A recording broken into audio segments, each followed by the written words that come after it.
Ramos, who's an anchor at Univision News and Fusion, who has for months been trying to get an interview with Donald Trump.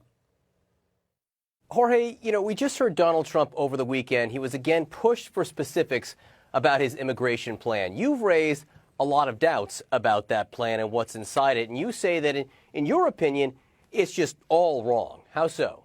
Exactly, and it's only empty promises.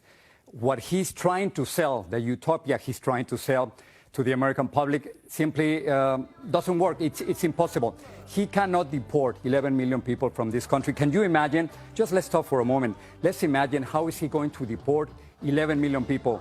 By bus, by plane? Is he going to bring the army to do that? Can you imagine the human rights violation that would create? And then the expense. We're talking about, according to a nice estimate, about $12,500 per immigrant. So is he willing to spend $137 billion to deport 11 million people from this country? That's one problem. He can't build a 1,900-mile border between Mexico and the United States. And it's absurd. It's an expense that is completely unnecessary, because almost 40% of all immigrants come by plane. They overstay their visas.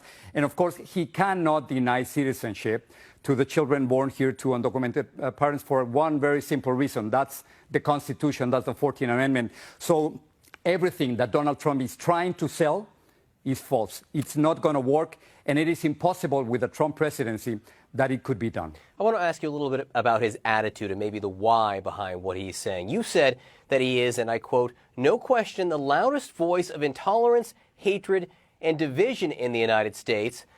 I think some supporters of his who probably hear that and say, listen, he's not spreading hate. His supporters say he's just telling it like it is. So why are they wrong? Not spreading hate. When you say that immigrants from Mexico are criminals and rapists, isn't that spreading hate?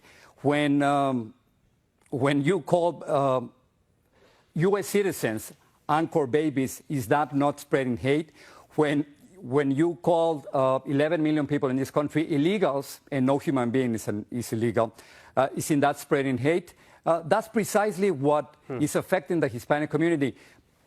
Look, this is not politics for us. This is personal. When he's talking about immigrants, he's talking about me. He's talking about the half of the Latino population in this country who's 18 years of older, who was born in another country. So the things that he considers just blunt talk, it is clearly offensive, and it's having an immediate political impact. 75% of Latinos have a negative image of Mr. Donald Trump. So is he going to win the White House? It is impossible for him to win the White House without the Hispanic vote. And right now, nationwide, he doesn't have